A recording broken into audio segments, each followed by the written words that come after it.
isang isang bagong pagkakataon. So bago po tayo magsimula, tayo po muna ay manalangin. Hallelujah, Lord Jesus. We praise you and glorify you um, for blessing us another day, another chance, another opportunity to worship you and to listen to your word, to pray for others. Father, thank you um, for the time that we gather again through this platform. Lord, we ask your Holy Spirit to lead us and guide us. And whatever I say today, Panginoon, it will glorify you and it will be coming from you. I'm just a vessel, Lord, um, for you. So we praise you in the name of Jesus. Amen and amen. So, kumusta po tayong lahat? I hope everyone rested well. So, ang pamagat po ng ating devotion ngayon is The Price of the Vision. And again, by Pastor Oswald Chambers. And today is July 13, 2025. Grabe, ang bilis ng panahon, no? And, Oo nga po, 13 na, 14 na bukas, pagkakalahati ng buwan. kalahati na ng taon. Okay, so babasahin ko po yung devotion natin. So yung pinaka main verse natin is matatagpuan sa Book of Isaiah chapter 1 chapter 6 verse 1. So ang nakalagay lang doon sa devotion natin, yung naka-highlight lang siya. But I just wrote the full verse. Sabi niya, in the year that King Uzziah died, I saw the Lord. So yung kadugtong ng verse na yon, sitting upon throne, high and lifted up, and his train filled the temple. So our soul's personal history with God is often an account of the death of our heroes.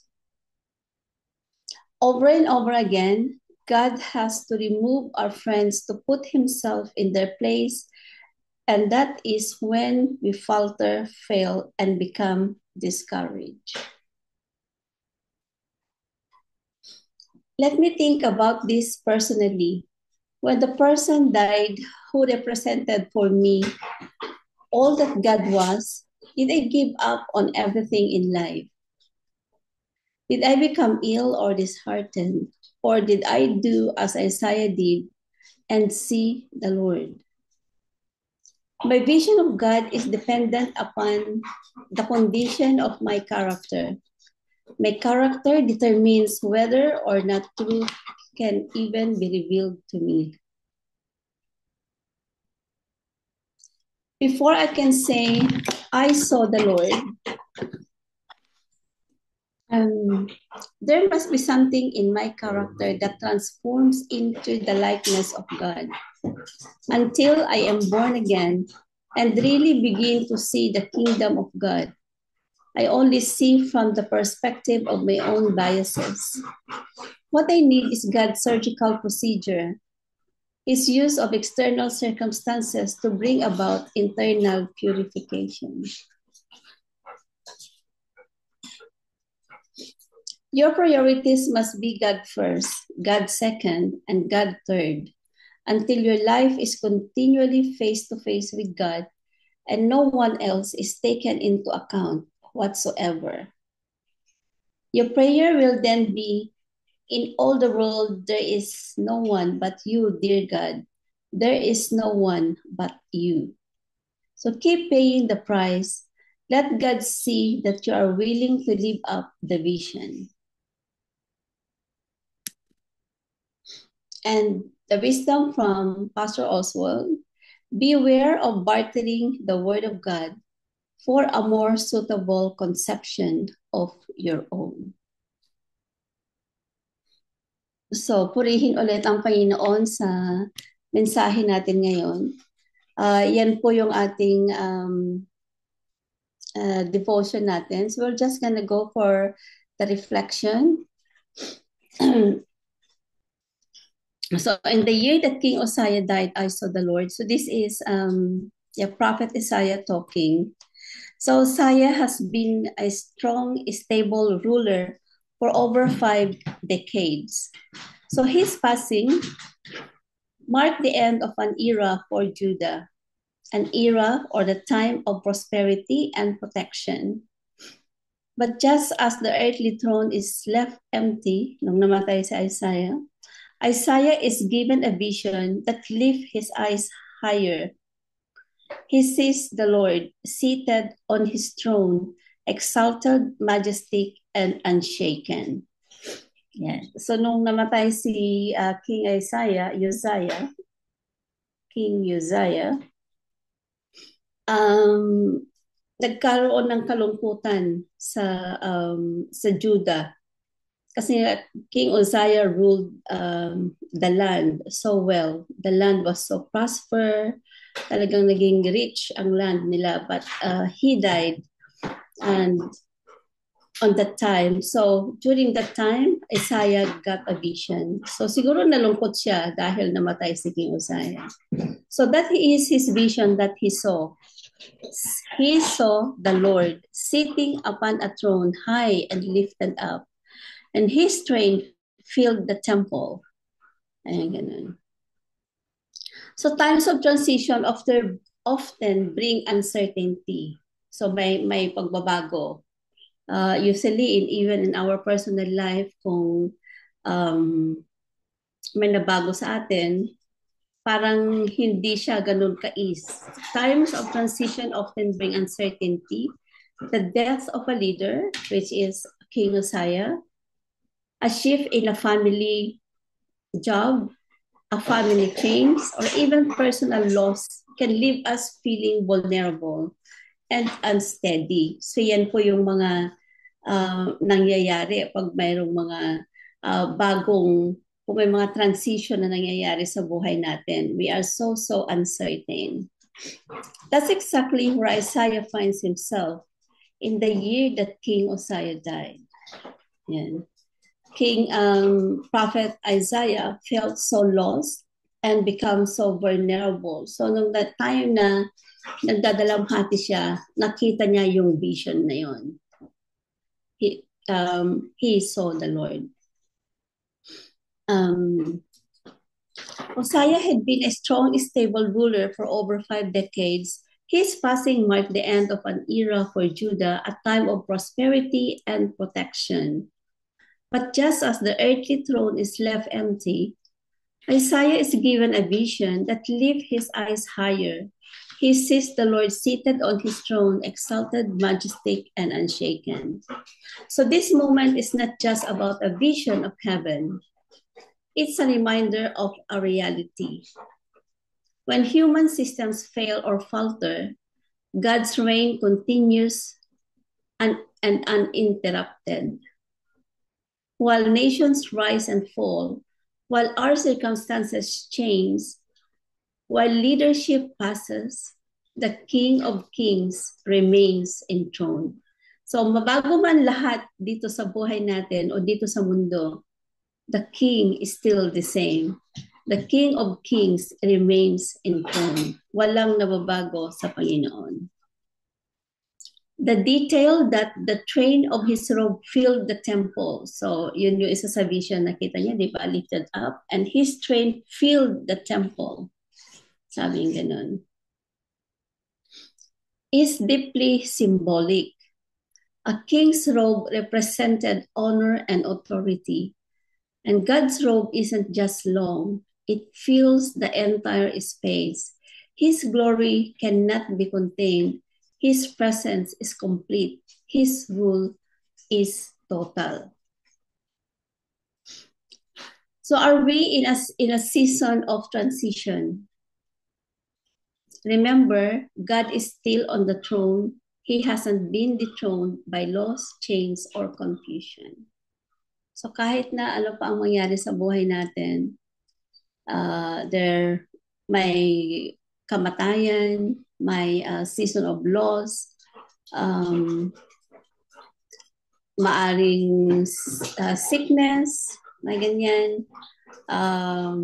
pagkawala ng trabaho, there's so many changes or confusion, we'll always remember that whatever happens, God is still on the throne, just like what Isaiah saw in his vision. I saw the Lord upon a throne.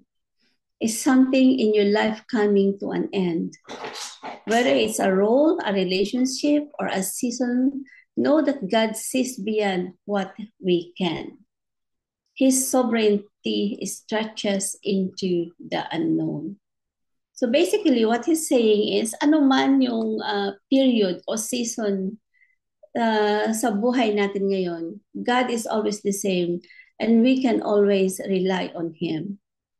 Or feeling uncertain about the future. Ano kaya yung mangyayari sa ating bukas? And with the vision, it encourages us to lift our eyes and don't let earthly laws keep you from seeing the one who remains high and lifted up.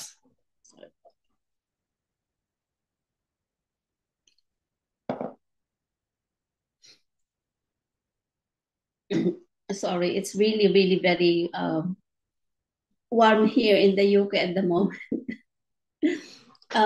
So, yung pong wisdom from Oswald, sabi niya, beware of bartering the word of God for a more suitable conception of your own.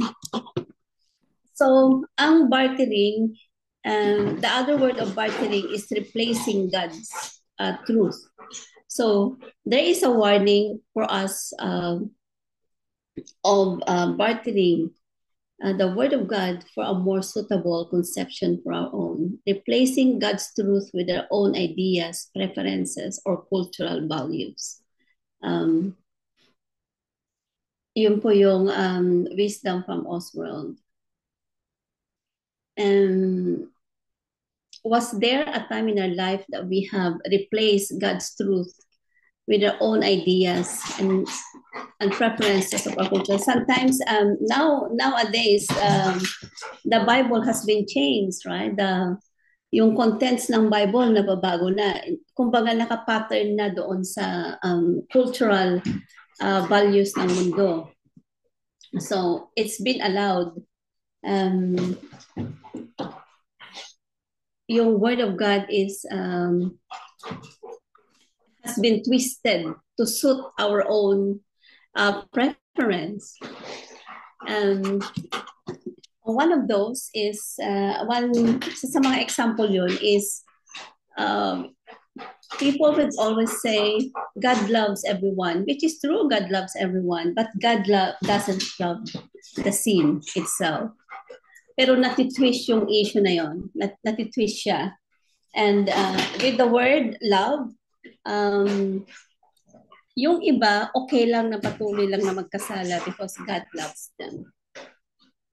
But going back to Isaiah, may sinabi siya dito sabi niya ganun, my vision of God is dependent upon the condition of my character. My character determines whether or not truth can even be revealed to me. Bakit kaya sinabi ito ni Pastor Oswald? My vision of God is dependent upon the condition of my character.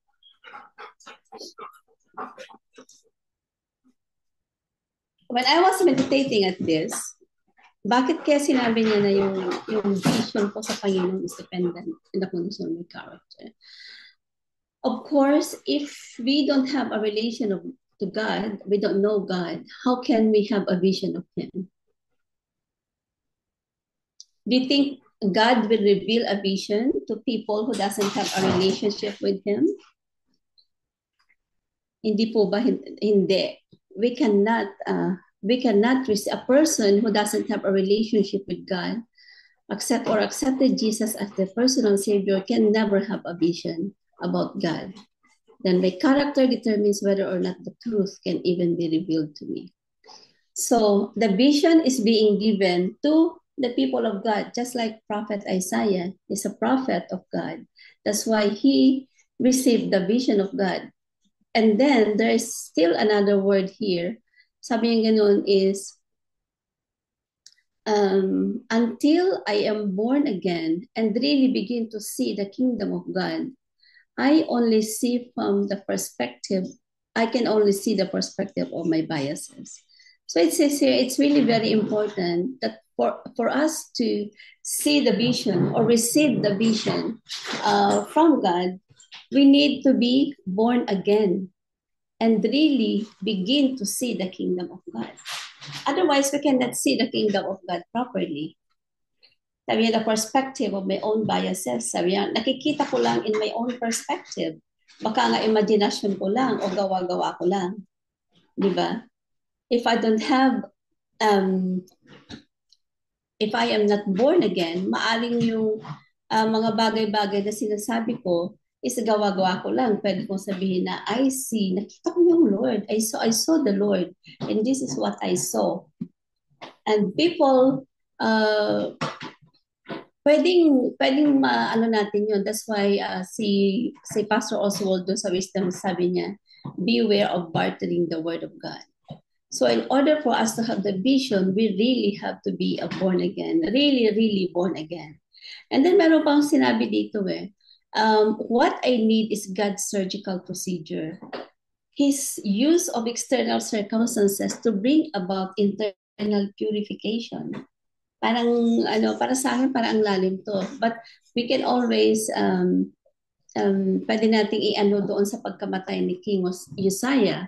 So when King Uzziah died, that's when Isaiah saw the Lord.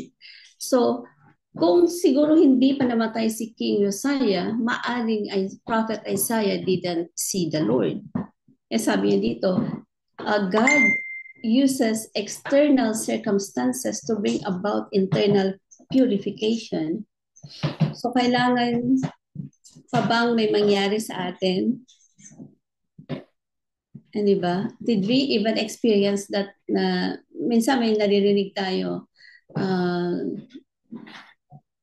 sometimes sasabihin nila, nung namatay yung aking father o yung mother o nagkasakit ang member ng pamilya, doon ko nakilala ang Panginoon. Doon ako napalapit sa Panginoon.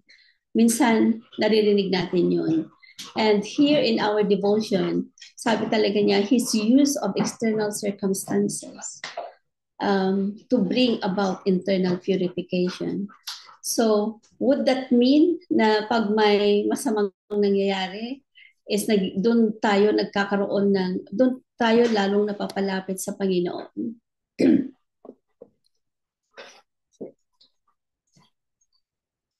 Totoo po yun. Kasi pag maganda yung ating buhay, parang minsan nakakalimutan ang Panginoon, right? And that depends on your relationship with God. And until such time, sabi nga niya ganun, that your priorities must be God first, God second, God third. Until your life is continually face-to-face with God and no one else is taken into account whatsoever. So are we in the stage of our life na ang priorities talaga natin ang Panginoon? Usually, kumbaga yung sasabihin natin, number 1 is God, number 2 is my family, number 3 is my job. Di ba parang ganun? Number 4 probably is my ministry. Kumbaga meron tayong sunod-sunod na priority. But here, Pastor Oswald said, your priorities must be God first, God second, and God third. Until your life is continually face-to-face with God. Kailangan pala wala na tayo ibang priority. Si God na ang una, siya na pang pangalawa, pangatlo. Hindi po ba?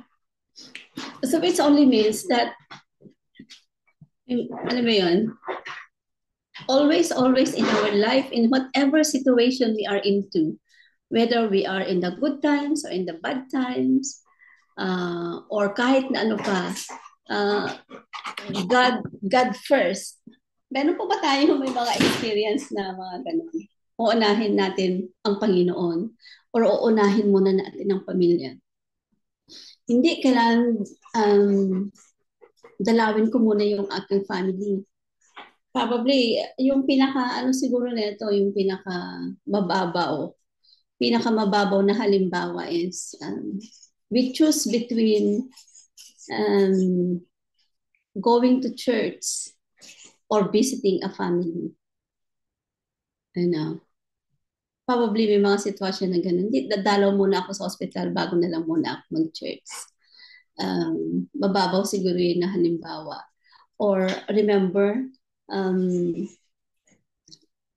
sabi ng Panginoon, if anyone follows me, they will leave their family, ng ganon. Iiwanan ang pamilya, susunod sa Panginoon. Are we into that situation in our lives na ang priorities natin, God first, God second, God third? And then, sabi pa niya dito, until your prayer will then be, in all the world, there is no one but you, dear God. There is no one but you. So for us to reach that stage, para masabi natin yung panalangin na ito, your prayer will then be, para masabi natin, in all the world, sa buong mundo, walang iba kundi ikaw lang, Panginoon. Ikaw lang. There is no one but you.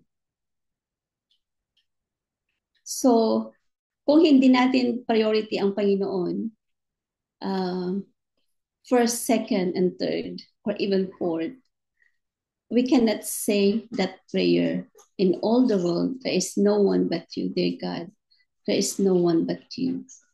At sabi niya dito, but keep paying the price. Let God see that you are willing to live up the vision. So let's go back the vision again. Let's remember this one. Let God see that you are willing to live up the vision. So let's go back to the vision of Isaiah again in Isaiah 1. Sabi yung ganun, I saw the Lord sitting upon a throne, high and lifted up, and the train filled the temple. In any circumstances of our lives, sana makita natin itong vision na ito. Itong vision dito sa Isaiah 6:1. I saw the Lord. Kaya ba natin sabihin? In the time of death, are we just like Isaiah? In the time of mourning, in the time of sickness, can we see the Lord? Or can we not see the Lord? So I saw the Lord sitting up in the throne. So whatever situations we are in our lives, whether we are happy or we are not happy, we are fulfilled or not fulfilled, kahit na ano, in the midst of sickness, in the midst of loss, God is encouraging us to see Him all the time with this vision. Are we ready to live up into these visions? I saw the Lord. Nakita ko ang Panginoon. So in the midst of death or losses, pwede pa rin tayong maging masaya. We will not be, hindi tayo magdidwell sa kalungkutan. Wala tayong ibang sisisihin. Hindi natin sisisihin ng Panginoon. Ikaw, Lord, ginawa mo ito. Ikaw, Lord, inalaw mong mangyari ito. But on the other hand, ang sasabihin natin, nakita ko ang Panginoon. I saw God's glory. I saw the Lord sitting upon the throne. I saw God's glory. I saw God's miracle. I saw God's love. I saw God sitting on the throne. But brother and sister, in order for us to do that one, alam ko yung tayong lahat dito, we have a very good relationship with God. And we will maintain that kind of relationship para ma-experience natin itong na-experience na Isaiah. Na-experience niya, nakita niya yung vision. He saw the Lord sitting upon a throne, high and lifted up. Imaginin mo, pag nakita mo yun, kung gaano kasaya yung nararamdaman natin. Di ba? Pag nalulungkot tayo, wala tayong mapuntahan, we lift our eyes into heavens and we see that vision. We see that God is sitting on the throne. So God is so powerful. na kayang-kaya niyang baguhin ang sitwasyon sa buhay natin. That God can, because the Lord is sitting upon the throne, the sadness in our heart can be changed into joy. The grief can be changed into gladness. The hatred that we feel because God is sitting on the throne, um, the the hatred that we can feel in our heart because of something happened, mapapalitan siya ng pagmamahal. Hindi po ba? Because we saw the Lord, because we have that vision. Imagine kung hindi nakita ni Prophet Isaiah sa kanyang vision ang Panginoon. When he did that, lifted up his eyes into heaven at hindi niya nakita ang Panginoon doon. Imagine the grief that he will be experiencing. Baka hindi niya naisulat ito. Hindi naisulat itong Isaiah 6:1. But because during the time of death and grief and sadness ng buong Judea, Jerusalem, nung namatay ang kanilang hari, that vision, that I saw the Lord, that means in whatever circumstances we are, God is sovereign God. He ruled everything. He is present. He is there. The Holy Spirit ngayon in our times now is the Holy Spirit is hovering around the circumstances that we are into. I saw the Lord. Kaya sabihin natin yun. Pag may masakit sa atin or ang ating mga kapatid, sa ating pamilya, I saw the Lord. Or even in our personal prayer, pwede natin sabihin, I saw the Lord. Sa ating pagbulay-bulay, I saw the Lord. It's also a good declaration. Di ba? Ang ganda rin ng declaration na ito. Pag nalulungkot tayo, Isaiah 6:1, I saw the Lord sitting upon a throne. I have a God who is sitting upon a throne, who's high and lifted up. Nandun, meron akong Panginoon. I saw Him. So, itong nararamdaman ko ngayon, itong sitwasyon na to, wala to. Because I saw the Lord. I saw the Lord sitting upon a throne, high and lifted up. And His train filled the temple.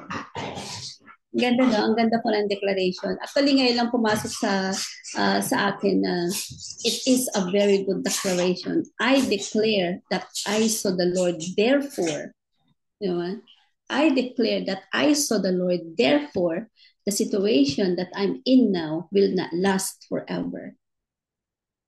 Right?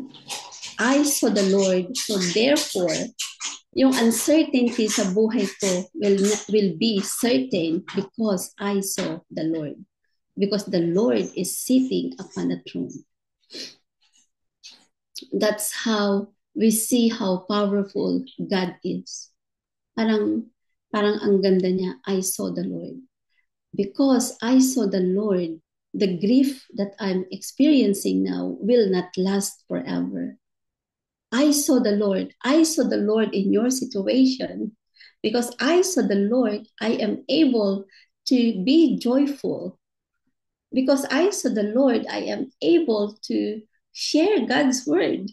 Di po ba? Yun na yung, yun na yung, actually, ngayon lang pumapasok to. So I believe the Holy Spirit is saying that the word, even I saw the Lord, is a very powerful declaration dahil nakita ko ang Panginoon. Whatever, there might be changes in everything. There is war everywhere because I saw the Lord sitting upon the throne. This war will be over soon. This problem will be over soon. I saw the Lord sitting upon the throne. There's nothing, just the word sitting upon the throne.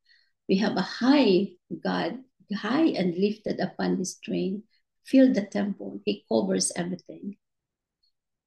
God is saying that He controls everything. He is in power. He is in heaven. He sees whatever we are, where we are now. Because we saw the Lord, because as a children of God, we can see the Lord. We can live up into that vision. Di ba sabi niya doon sa pinakadulo, can you live up into that vision pwede ba nating i-carry yung vision na yun, that we saw the Lord in every circumstances of our life. Kakaiba kasi pag nakikita natin ang Panginoon kaysa sa hindi natin nakikita ang Panginoon. And I think there's a fine, not even a fine line. I'm not gonna say there's a fine line between sa isang Kristiyanong may relasyon o malalim ang relasyon sa Panginoon kaysa yung um, Kristiyanong mababaw pa ang kanyang relasyon sa Panginoon. You can see that. So a person who have nasa mababang relationship pa sa Panginoon is maaring if they are in the time of grief, talagang sisisihin pa nila ang Panginoon o sisisihin pa nila ang ibang tao. But a child of God who who have undergone a surgical procedure, who have accepted Christ as their personal Savior, gaya nga ng sinabi kanina doon, na kailangan mag-born again tayo, who is really, really a born again Christian, can see that vision just like what Isaiah saw. So brothers and sisters, today, I will urge you to, so in your reflection, or sa pang-araw-araw nating buhay in every day of our life to live up to that vision, the vision that Isaiah is sharing to us, that he saw the Lord. And now we can say, I saw the Lord. And we can be joyful and happy children of God, whatever we are into. So ito po yung sharing natin ngayon. Praise God. And if you have something to share, you can. Did you ever have a vision when you were in the time of a trial, when you were in a time of grief or loss? Did you see a vision? And you are free to share that vision. I think we have 5 to 10 minutes to share if you had a vision and what that vision affect your situation.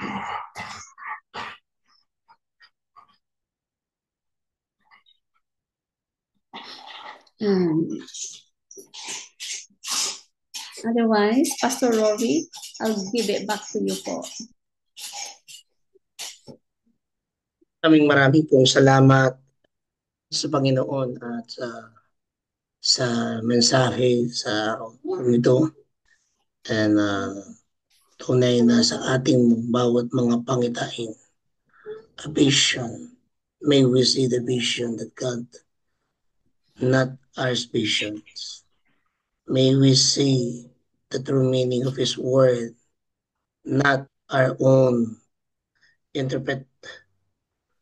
May we feel and experience His wonders, not by our own, but through His holy name. Sige po, kung titingnan po natin mga kapatid, sa oras pong ito, ang ating pong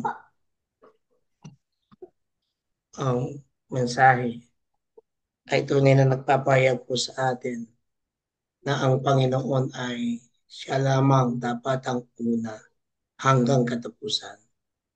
Walang pangalawa, walang pangatlo, walang pang-apat, ngunit siya lamang. Kasi sa atin, meron pa tayong sinusulat na priority. I put God first, second family, second ambition, second fully God. One until the end. So, sa oras pong ito mga kapatid, kung sino man ang may nais pong mag-share regarding sa kanilang karanasan sa Diyos, may we share it now.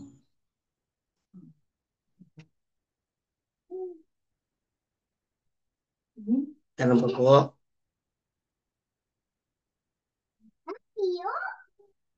Sige po.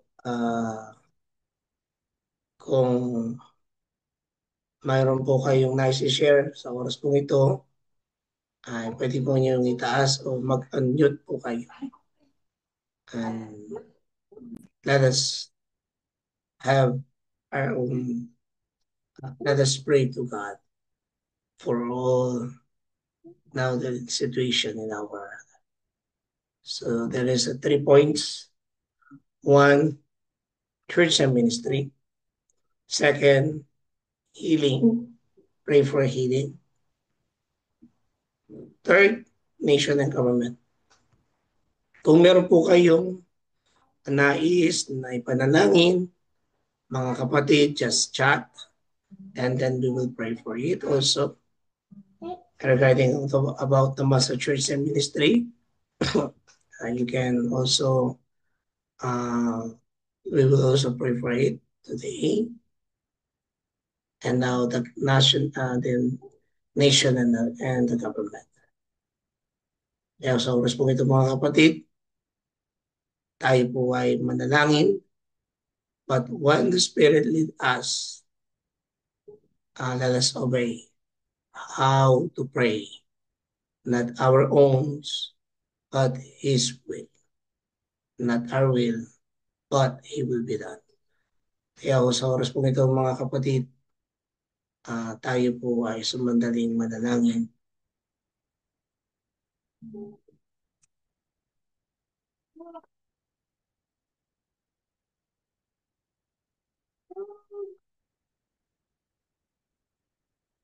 As all be in silence and let us pray. And let us hear the voice of the Lord.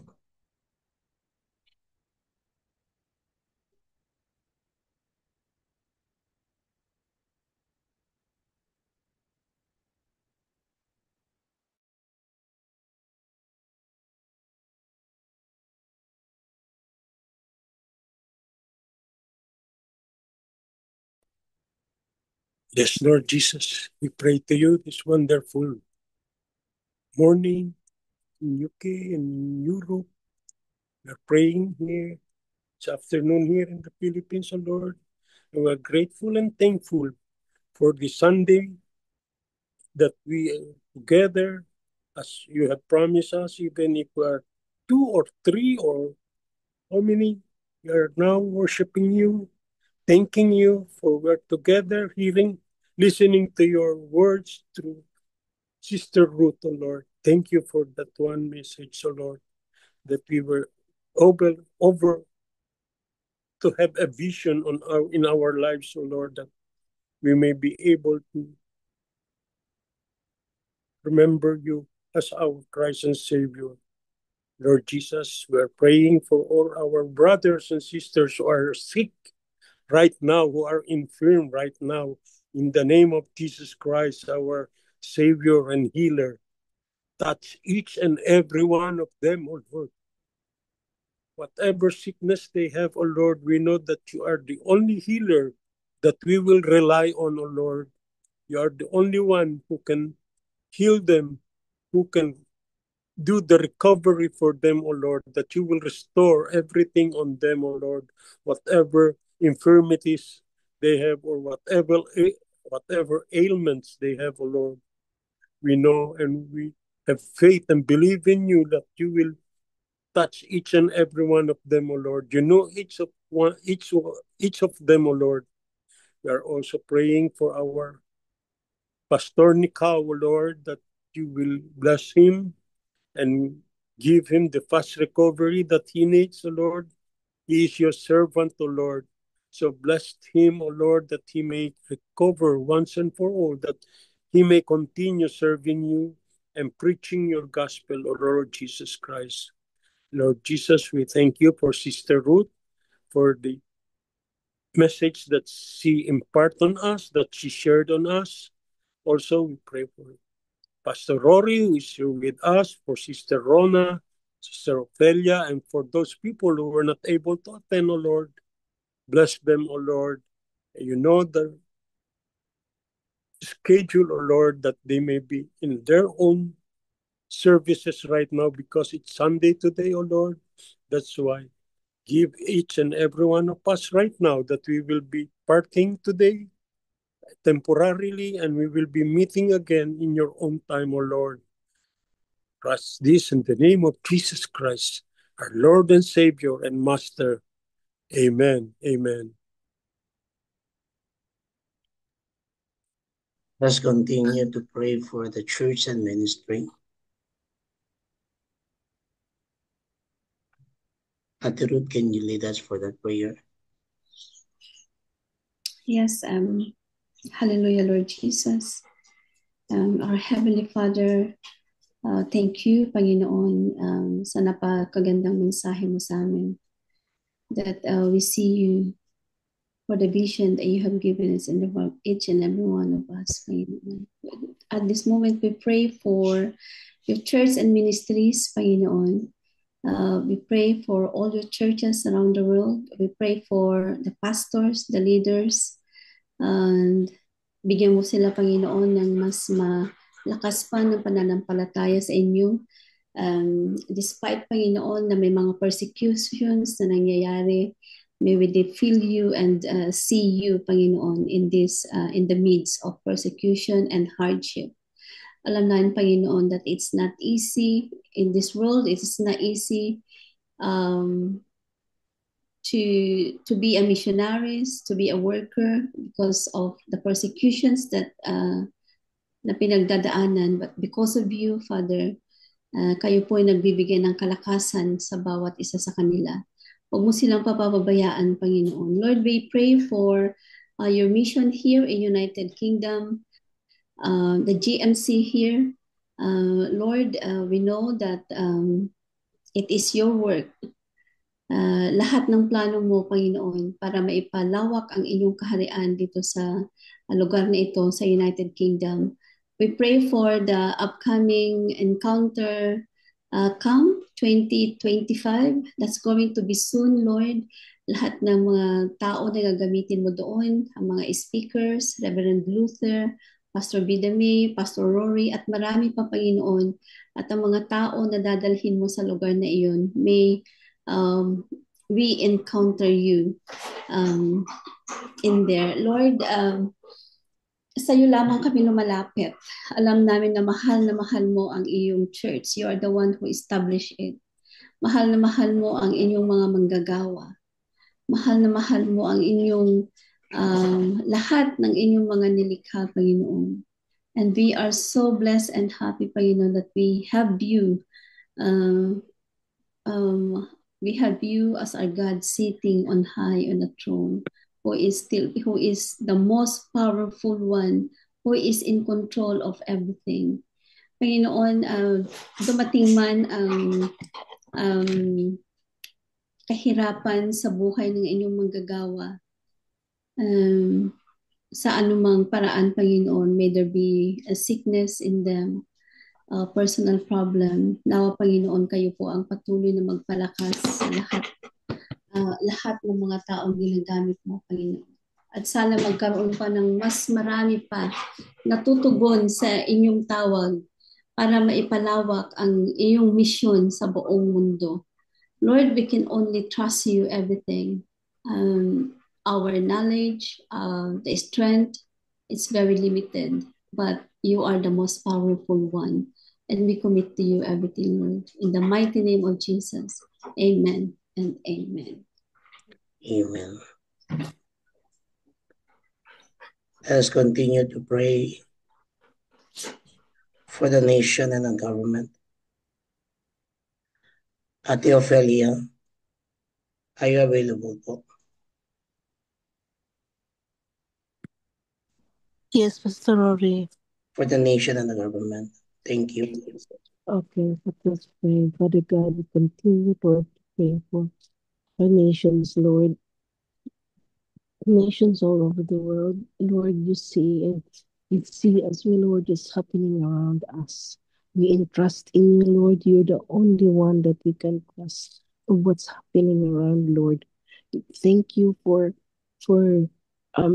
knowing that you are in control of everything in the world, Lord. And you tell us in your word that fear not.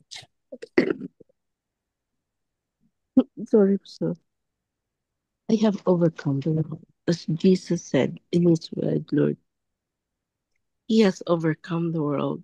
Lord, you teach us how to have faith instead of fear. So thank you, Lord, that we have faith in you. And I pray that um there would be peace, Lord, sa mga war and sa mga nations na ito, Lord, especially nation of Israel, Lord, na maraming um uh, victims, Lord, of the victims of war na uh, na sorry, hallelujah, na victims ng war, Lord, and they are the innocent people that were affected. We pray for them, Lord. We pray for peace as well, Lord. We pray for protection habang nangyayari yung mga ito, Lord, and the nation of uh, lahat na mga nations na may mga war na nangyayari ngayon, Panginoon, na lahat na lang ay naririnig namin, Lord. And Lord, we thank you as well that you are protecting our country as well, Lord, the Philippines, and against China, Lord, at Ukraine, yung against Russia, Lord, lahat na mga nangyayari ngayon sa paligid namin, Lord, is not new to you. Alam mo ang mga nangyayari at mangyayari pa, Panginoon. So, we don't have control of it, Lord, but we know who control it. And we know that we see you, Lord, that ikaw ang aming kakapitan, ikaw ang aming tatawagin, Lord, na to have faith in your word. Kung ano ang sinabi mo, Lord, sa Bible, yun ang kakapitan namin, Lord. Yun ang aming strength, Panginoon, na magkaroon ng peace para sa sarili namin, Lord. At yung peace na ito, Lord, ay hindi lang na sa amin ito, Lord, but the people that we can meet, the people na makakwento namin din, Panginoon, because it creates fear sa mga tao na nakakarinig ng war here and there. But Lord, we thank you as well now. We are here praying for the nations, Lord, in the impact of our prayer, Lord. We don't know, but we believe that merong nangyayari because you are working behind the scene. That ikaw ang Diyos na hindi namin mafatom-fatom, Lord, ang mga ginagawa mo. But we have faith that meron kang ginagawa. Hindi namin nakikita, hindi namin nafe-feel, hindi nakikita ng mundo, Lord, but you are working behind the scene. And you know the purpose of it all because you are the beginner and in the end of everything that is happening in our world, Lord. So I pray that the peace towards the leader as we, Lord, ng its nation na ito, we pray na karoon din sila ng realization, Lord, that war is not the answer of everything sa mga nakapaligid sa kanila, Lord. And we thank you as well that we are here every day praying for the nations, Lord. The result, we cannot see it, but you know the things that we don't know. So, Lord, we trust you. We have faith in you, Lord. And Lord Jesus, thank you that yung inano mo sa amin, yung confident namin, hindi kami confident sa sarili namin, hindi kami confident sa paligid, Lord, but the only confidence is you, Lord Jesus. And thank you, Holy Spirit, na nandito ka sa kalagitnaan namin, Lord, kahit na malayo kami sa isa't isa, Lord, but still, you said in your word, 2 or 3 gather in your name, which is a powerful name of Jesus, Lord. You are in our midst. And thank you, Holy Spirit, that you wake us up this morning to glorify your name, to come together here, Lord. Wala kaming inaano na pagkagising namin sa umaga, Lord, we come together in your name and we thank you for our life as well, Lord. We thank you for our prayers as well na you answered it already. In Jesus' name I pray. Amen and amen. Amen and amen. Thank you, Lord God. Thank you, Lord Jesus. Thank you, Father God. Give us that vision, Lord God. More vision. Speak, Lord God, the vision that comes from you. Dreams upon dreams. Hallelujah. Pakita ka, Panginoon, ng pangitain sa bawat isa sa amin at mangusap ka. Sa buhay ni Ate Ruth, sa buhay ni Kuya Virgil, sa buhay ni Ate Ophelia, ni Ate Rona, Ate Deli, ganun din, Panginoon, ng aking pamilya. Sa bawat pamilya po, Panginoon. And through the spirit of the born again that comes from you, it will manifest in our life. A changing life. In a season of shifting, in a season of trials, in a season of waiting, Lord, speak to us. And we thank you, Lord God.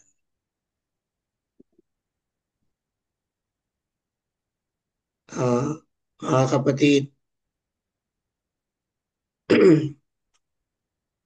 as we have vision of point of exit, I don't know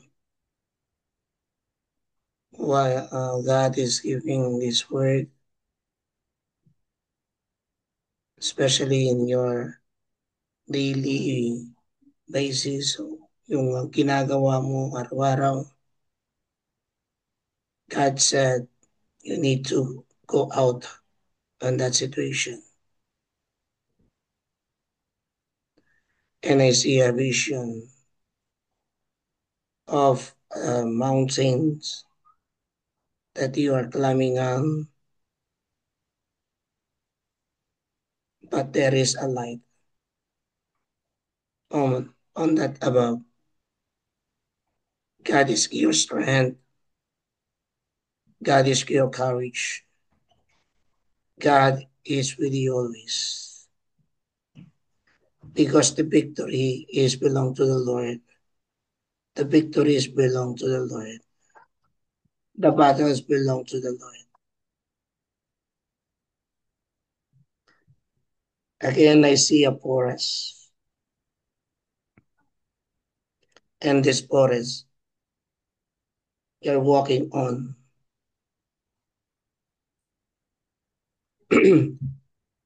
na hindi mo alam kung saan ka patungo,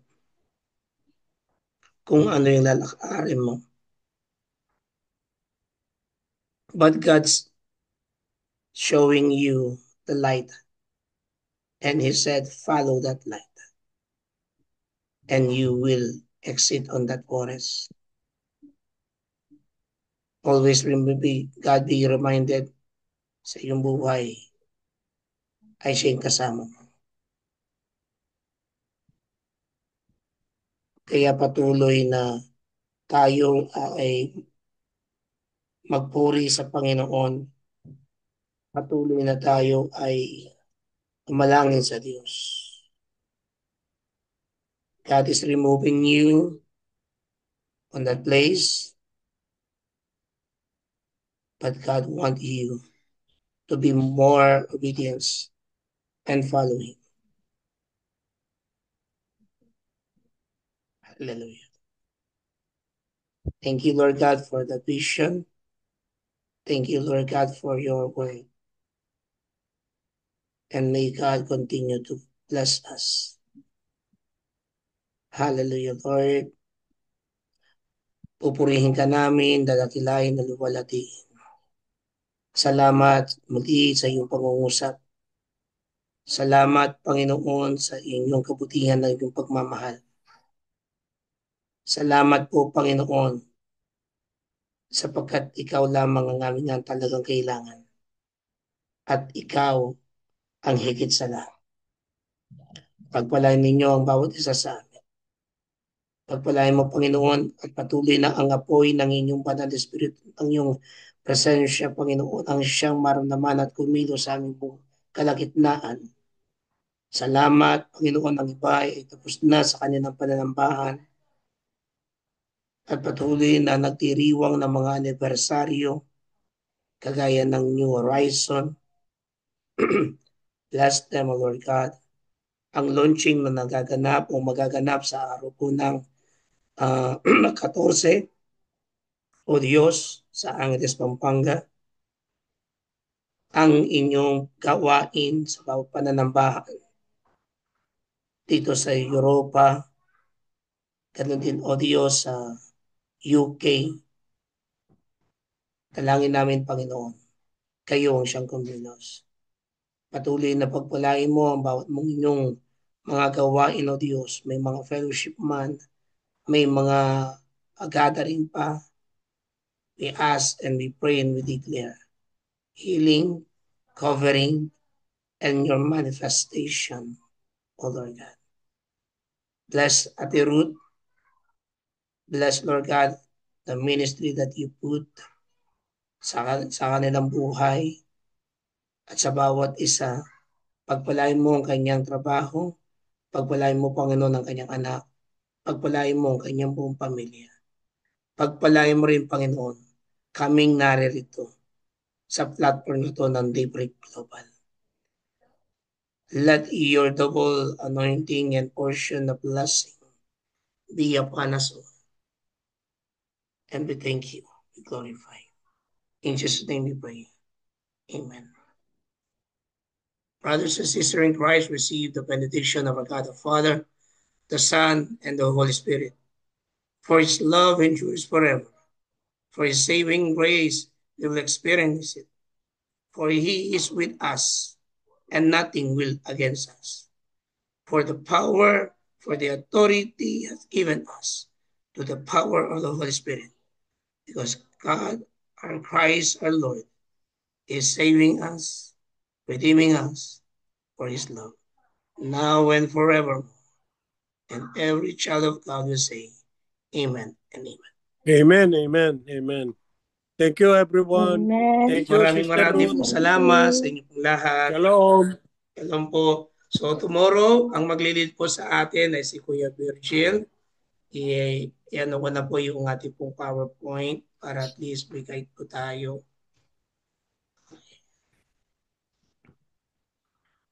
Sana, ayun. Stop.